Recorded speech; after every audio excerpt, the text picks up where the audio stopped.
प्रदेश सरकार ने मेरे सभी सहयोगीगण, कृषि मंत्री श्री सूर्य प्रताप शाही जी, जल शक्ति मंत्री श्री स्वतंत्र देव सिंह जी, लोक निर्माण विभाग के मंत्री श्री जितिन प्रसाद जी, पूर्व डिप्टी सीएम और राज्यसभा के माननीय सांसद डॉक्टर दिनेश शर्मा जी,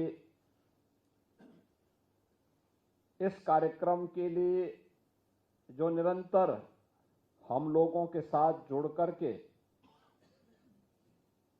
आप सब की उपस्थिति सुनिश्चित करने में योगदान देते हैं, प्रदेश सरकार में मेरे सहयोगी मंत्री सरदार बलदेव सिंह जी, हमारे अल्पसंख्यक आयोग के सदस्य सरदार परविंदर सिंह जी, माननीय विधायकगण, पूर्व मंत्री डॉक्टर महेंद्र सिंह जी, डॉक्टर नीरज बोरा जी, श्री पंकज सिंह जी, श्री मुकेश शर्मा जी, डॉक्टर हरि सिंह ढिल्लो जी, श्री राजीव गुंबर जी, भारतीय जनता पार्टी महानगर के अध्यक्ष श्यानंद द्विवेदी जी, सरदार गुरविंदर सिंह छावड़ा जी, बाबा गुरनाम सिंह जी, डॉक्टर गुरमीत सिंह जी, श्री राजेंद्र सिंह बग्गा जी, पूर्व महापौर श्रीमती संयुक्ता भाटिया जी और प्रदेश के विभिन्न जनपदों से आज साहबजादा दिवस के अवसर पर उपस्थित सभी बहनों और भाइयों, भारत के इतिहास का एक ऐसा दिवस जो हर युवा को और हर बच्चे को एक नई प्रेरणा देता है।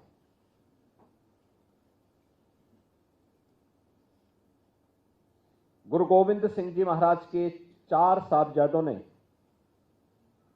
देश और धर्म की रक्षा करने के लिए जो महान बलिदान दिया, उस महान बलिदान के प्रति कृतज्ञता ज्ञापित करने का दिवस है।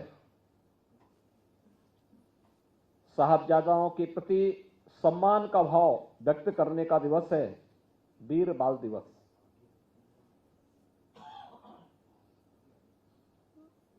मैं धन्यवाद दूंगा अपने लखनऊ के सिख बंधुओं को, जिन्होंने 2020 से इस बात के लिए लगातार प्रयास किया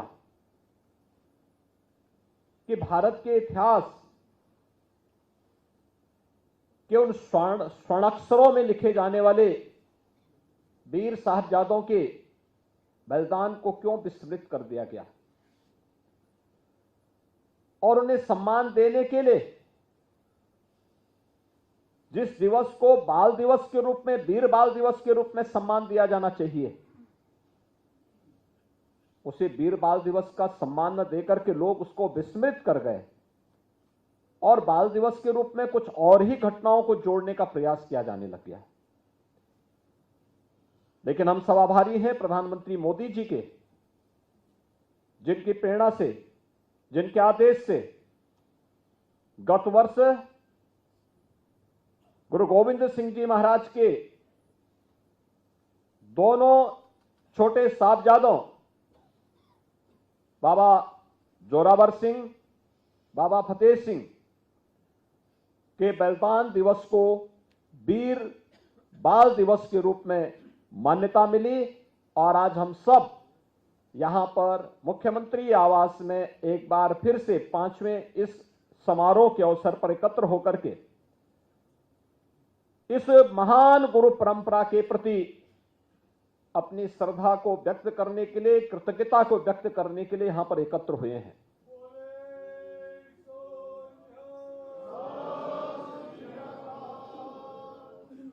अब याद करिए कि गुरु गोविंद सिंह जी महाराज के दोनों बड़े साहबजादे बाबा अजीत सिंह, बाबा जुझार सिंह चमकौर के युद्ध में बलिदान हुए। हम सब के लिए प्रश्न वही है, क्या सिख गुरुओं का बलिदान क्या व्यक्तिगत के लिए था, परिवार के लिए था? नहीं, इस देश के लिए था, इस धर्म के लिए था। गुरु नानक देव जी से जो परंपरा प्रारंभ हुई, वे एक संत थे, भक्ति में रमे हुए थे, अद्भुत सिद्धि थी, भक्ति का जागरण करते थे। लेकिन भक्ति में भी शक्ति होती है, निर्भीकता उनका गुण था, और बाबर को भी चुनौती देने का कार्य उन्होंने उस कालखंड में किया था।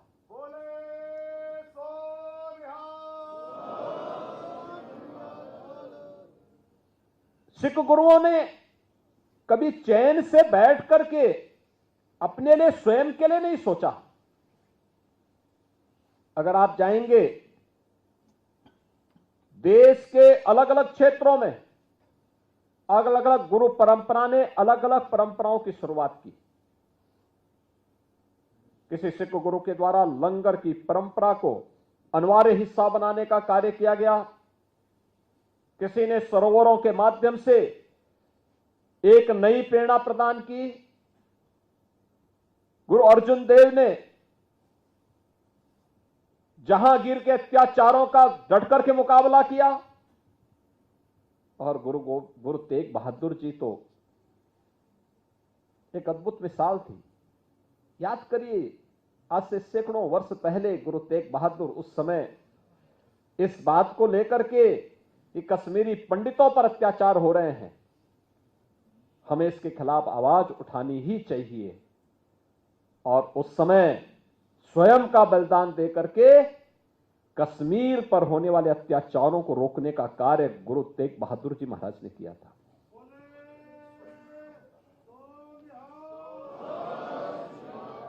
क्या हमें दुनिया के अंदर ये अद्भुत इतिहास देखने को मिलेगा कि गुरु गोविंद सिंह जी महाराज एक शहीद पिता के और शहीद साहबजादों के पिता, यानी शहीद पिता के पुत्र हैं, लेकिन चार चार शहीद साहबजादों के पिता भी हैं। ये कहीं दुनिया के इतिहास में कहीं देखने को मिलता है, और यह भी देश और धर्म के लिए। खालसा पंथ की स्थापना करते समय भी गुरु गोविंद सिंह जी महाराज ने ही बात कही थी, सकल जगत में खालसा पंथ गाजे, जगे धर्म हिंदू सकल भंड भाजे। भाइयों बहनों, ये हम सब के लिए एक नई प्रेरणा है, एक नया आदेश है, एक नया संदेश है। सब कुछ गुरु ग्रंथ साहब में ही समाहित करते हुए उस दिव्य ज्योति ने हम सब के लिए एक नई प्रेरणा दी। परिश्रम और पुरुषार्थ से न भागना, देश और धर्म के लिए सब कुछ न्यौछावर करने की एक ताकत अपने में समाहित करना, और गुरु कृपा से आज इसी का परिणाम है कि सिख जहां भी है अपने परिश्रम और पुरुषार्थ से कुछ करके दिखाता है। ये जो कार्यक्रम है, यह गुरु परंपरा के प्रति कृतज्ञता ज्ञापित करने का एक हम सबको एक अवसर होता है कि जिस गुरु परंपरा ने उस कालखंड में,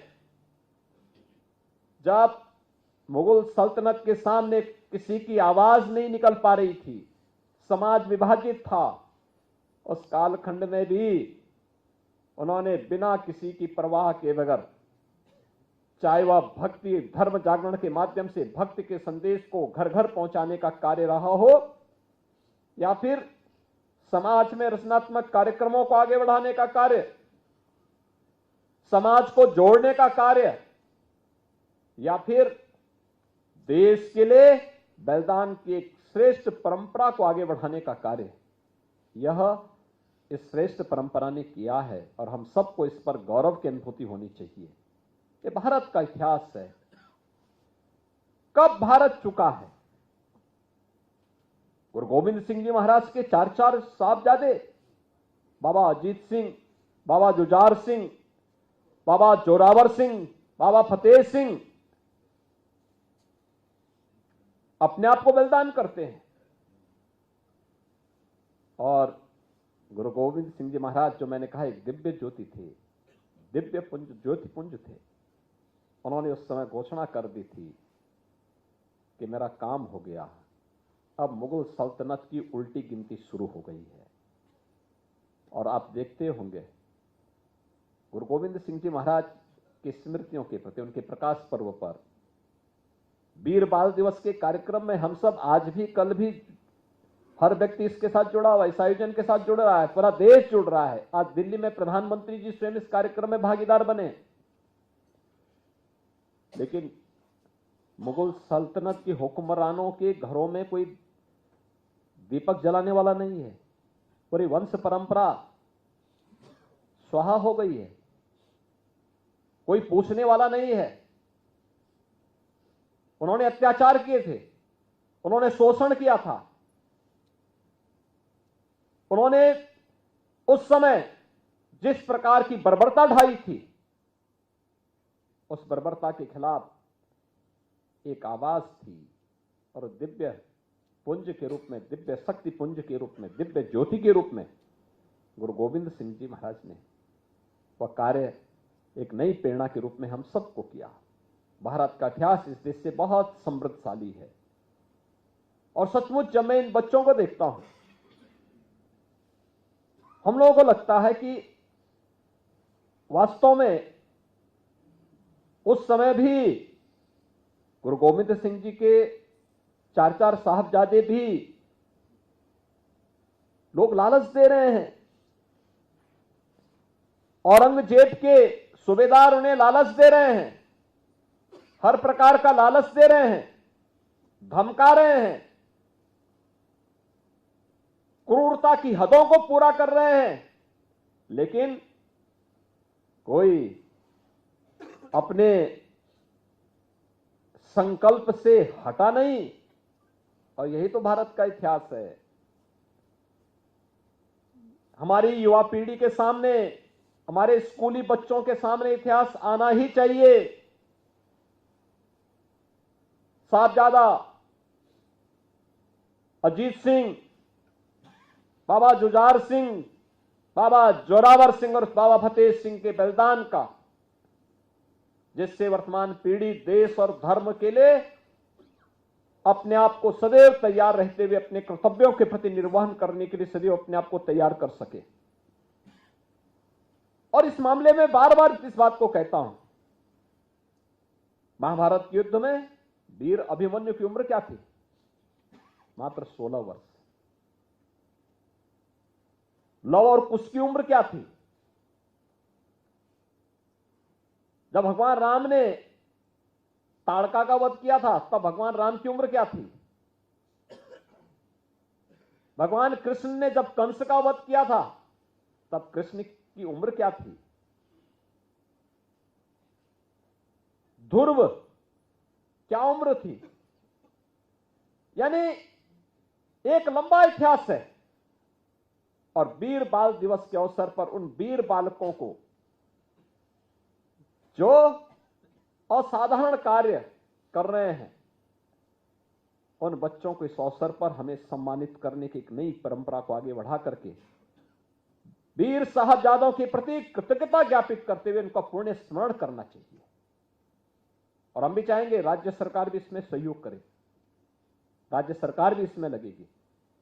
चिन्हित किया जाना चाहिए जनपद स्तर पर, कमिश्नरी स्तर पर, प्रदेश स्तर पर उन बच्चों का चयन हो, समारोह में उनका सम्मान हो, उनका अभिनंदन होना चाहिए, स्मरण कराना चाहिए।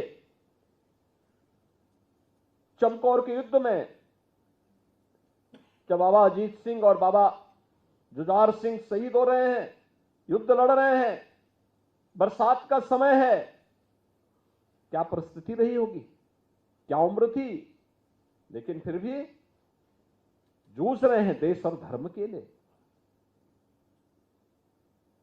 मुगल सल्तनत तो एक ही बात चाहती थी कि ये लोग केवल एक बार केवल एक कबूल कर लें कि साहब ठीक है हम आपके अधीन हैं, आगे से कुछ नहीं करेंगे।